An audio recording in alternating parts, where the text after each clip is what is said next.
তার মানে পাতালপুরীর কথাও আছে, সাগরের কথাও আছে, আকাশের কথাও আছে, কেমন করে দুনিয়াতে আমরা আসলাম সেটাও আছে। এমব্রয়োলজি, ভ্রূণ তত্ত্বের কথা কোরআনে আছে না নাই? বাংলাদেশের এখান থেকে ছিদ্র করলে আপনি দক্ষিণ আমেরিকার চিলির সান্টিয়াগোতে যেয়ে উঠবেন। কথা বুঝতে পেরেছেন? তার মানে বাংলাদেশের প্রতিবাদ স্থান হচ্ছে দক্ষিণ সাউথ আমেরিকার চিলির সান্টিয়াগো। আবার ইন্ডিয়া থেকে ছিদ্র করতে করতে পৃথিবীর আরেক মাথা দিয়ে উঠবেন। সুবহানাল্লাহ বলেন। এটা তারা শুরু করেছে কিন্তু এখনো সফল হয় নাই।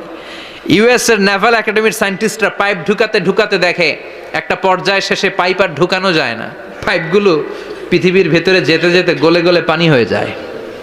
সুবহানাল্লাহ কইবেন না? এই রিসার্চ প্রজেক্টের যিনি চিফ, উনি বললেন bring the water proof pipe from America. America থেকে ওয়াটার প্রুফ পাইপ নিয়ে আস। আমার এমন পাইপ লাগবে গবেষণা করার জন্য যে পাইপ আগুনে জ্বলে না। ওয়াটার প্রুফের মধ্যে আগুন লাগালে আগুন ধরবে? বুলেট প্রুফে বুলেট মারলে বুলেট ঢুকবে? মাননীয় প্রধানমন্ত্রী শেখ হাসিনা যে গাড়িতে করে চড়ে, এটা বুলেট প্রুফ কার? গুলি মারলে ঢুকবে? আবার গুলি মারতে যায় না, 14 গোষ্ঠী উদ্ধার করে ছাড়বে আপনার, খবরদার। তো আমেরিকা থেকে ফায়ার প্রুফের পাইপ নিয়ে আসা হলো। নেভাল একাডেমির চিফ সায়েন্টিস্ট পাইপ ঢুকাতে আরম্ভ করলেন। ঢুকাতে ঢুকাতে পৃথিবীতে কিন্তু অনেকগুলো স্তর আছে। এই যে বালু মাটি, সব কিন্তু বালু মাটি নয়। আপনি খুঁড়তে খুঁড়তে পেয়ে যাবেন পাললিক শিলা, এরপরে রূপান্তরিত শিলা, এরপরে মার্বেল পাথরের শিলা, এরপরে শুরু হবে গরম আগ্নেয়গিরির শিলা। ওই শিলার ভেতরে এমন আগুন আল্লাহ রেখেছে, ওই নেভাল একাডেমির সায়েন্টিস্টরা ফায়ার প্রুফের পাইপ ঢুকাতে ঢুকাতে একটা লেভেল যাওয়ার পরে দেখে যে ফায়ার প্রুফের পাইপও গলে গলে মুহূর্তে পানি হয়ে যায়। তার মানে ভেতরে এমন আগুন আল্লাহ রেখেছে, ওই আগুনের তুলনায় পৃথিবীর আগুনের মতো নয়। ওই আগুনটাই জাহান্নামের আগুন। আবার বিজ্ঞানীরা গবেষণা করে ওই আগুনের মধ্যে মানুষের চিৎকার শুনেছে। এজন্য হাদিসে এসেছে আল্লাহর ওলিরা, মুমিন বান্দারা মারা গেলে তাদের রূহগুলো আকাশে চলে যায়, ইল্লিনে চলে যায়। আর কাফের মুশরিক আর নাস্তিকগুলো মারা গেলে তাদের আত্মাগুলো পৃথিবীর মাঝখানে সিজ্জিনে চলে যায়। ওই সিজ্জিনের ভেতরে আগুন আছে না নাই? চিল্লায় বলেন। তার মানে পাতালপুরীর কথাও আছে, সাগরের কথাও আছে, আকাশের কথাও আছে, কেমন করে দুনিয়াতে আমরা আসলাম সেটাও আছে। এমব্রয়োলজি, ভ্রূণ তত্ত্বের কথা কোরআনে আছে না নাই? পৃথিবীতে আল্লাহ কয়েক সিস্টেমে মানুষ বানালেন। সৈয়দনা আদমকে বানালেন, মাও নাই বাবাও নাই। সৈয়দনা আদম আলাইহিস সালামের বাবার নাম কি? মায়ের নাম কি? মাও নাই বাবাও নাই। আবার সৈয়দনা ঈসা আলাইহিস সালামকে আল্লাহ তৈরি করলেন, শুধু মা আছে বাবা নাই। আবার আমাদের সবাইকে আল্লাহ বানালেন, মাও আছে বাবাও আছে, ঠিক কি না? এরপরে ছোট্ট এক ফোঁটা নাপাক থেকে আল্লাহ আমাদেরকে বানালেন। এই এক ফোঁটা বীর্যের মধ্যে যে প্রাণ আছে, এটা দুইজন বিজ্ঞানী আবিষ্কার করেছে। লিয়েন হুক মাইক্রোস্কোপ যন্ত্র দিয়ে তারা বীর্যের মধ্যে, স্পার্ম ড্রপের মধ্যে গবেষণা করে পেয়েছে যে ওখানে কি যেন নড়ে। ওই এক ফোঁটা ড্রপের মধ্যে কি যেন নড়ে। সেখান থেকে ওরা আবিষ্কার করেছে এই স্পার্মের ভেতরে, শুক্রাণুর ভেতরে প্রাণের অস্তিত্ব আছে।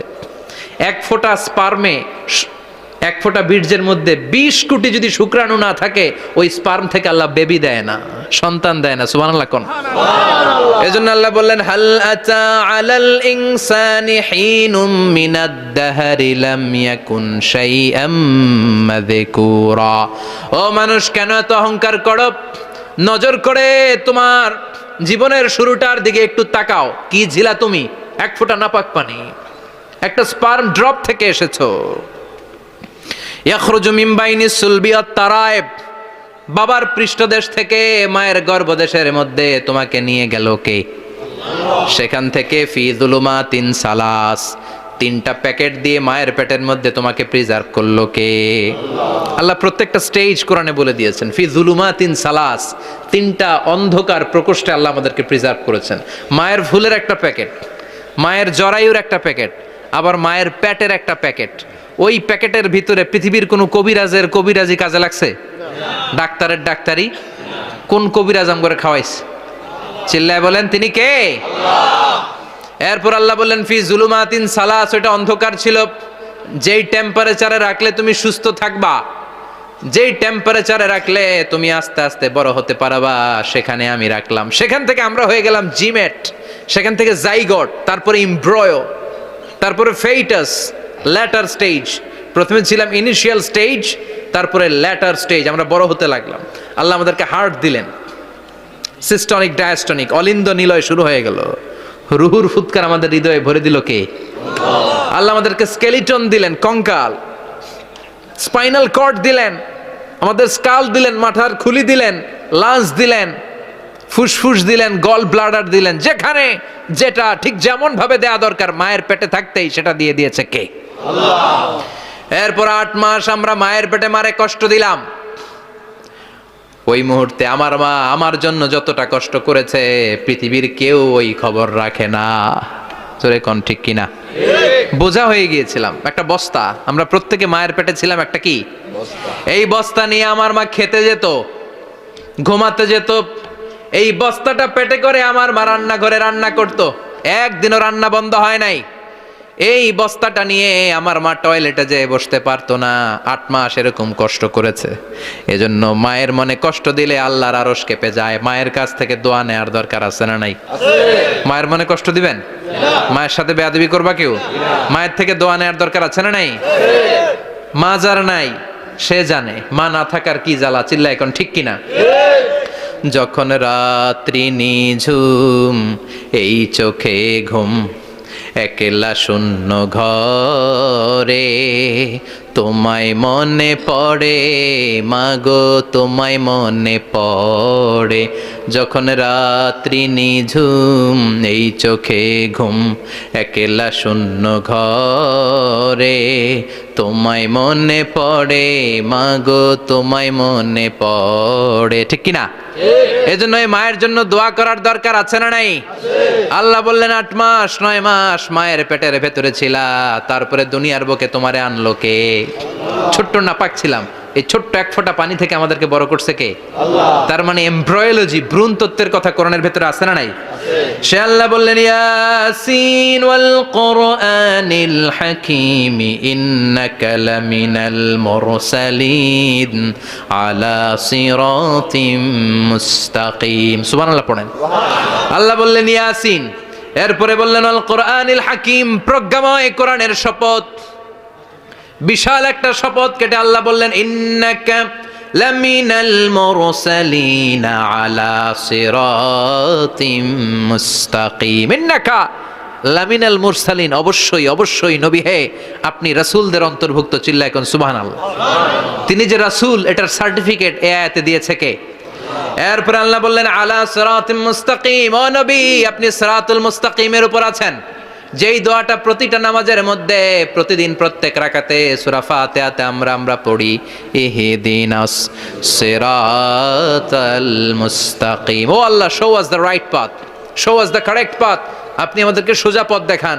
আল্লাহ এখানে সার্টিফিকেট দিলেন, নবী গো লক্ষাধিক পয়গম্বর যে আমি পেয়েছি তাদের শ্রেষ্ঠতম রাসূল করে আমি আপনাকে প্রেরণ করেছি, আর হেদায়েতের সুউচ্চ মশাল দিয়ে আমি আপনাকে সিরাতুল মুস্তাকিমের উপর রেখেছি। চিল্লায় পড়েন আল্লাহু আকবার। এই জন্য বিজ্ঞানময় কোরআনের সাথে নিজেদের সম্পর্ক বাড়ানোর দরকার আছে না নাই? কোরআন পড়লে দুনিয়া এবং আখিরাতে মর্যাদা বাড়ায় দিবে কে? কোরআনের আইন দিয়ে সমাজটারে সাজানোর দরকার আছে না নাই?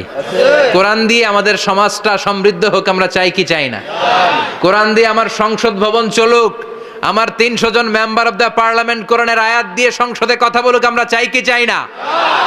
আমাদের মিলিটারিগুলো কোরআনের আওতায় চলুক, আমাদের দেশটা কোরআন দিয়ে চলুক। আমার লাল সবুজের পতাকা সংসদ ভবনের এক পাশে, আর কালিমার লা ইলাহা ইল্লাল্লাহর পতাকা আরেক পাশে পতপত করে উড়বে আমরা চাই কি চাই না? সেজন্য কোরআনের সাথে আমাদের সম্পর্ক বাড়াতে হবে, নিজে কোরআন পড়তে হবে, কোরআন বুঝতে হবে, কোরআনের উপর আমল করতে হবে। রাজি আছেন তো? এটাই হচ্ছে সূরাতু ইয়াসিনের শিক্ষা। আল্লাহ আমাদের সবাইকে কথাগুলো বুঝার ও আমল করার তৌফিক দান করুক। আমরা পড়ি আমিন। আরো জোরে পড়েন আমিন। যতগুলো কথা বললাম কোরআন থেকে আলোকিত করার জন্য আল্লাহ তাআলা যে মেসেজগুলো আমাদেরকে কোরআনের ভেতরে দিয়েছে, এই মেসেজ থেকে আমরা যেন নিজেদেরকে সমাজকে আলোকিত করতে পারি। আল্লাহ তুমি তৌফিক দাও। আর জোরে পড়েন আমিন। সুবহানাকাল্লাহুম্মা বিহামদিকা আশহাদু আল্লা ইলাহা ইল্লা আনতা আস্তাগফিরুকা ওয়া আতুবু ইলাইক।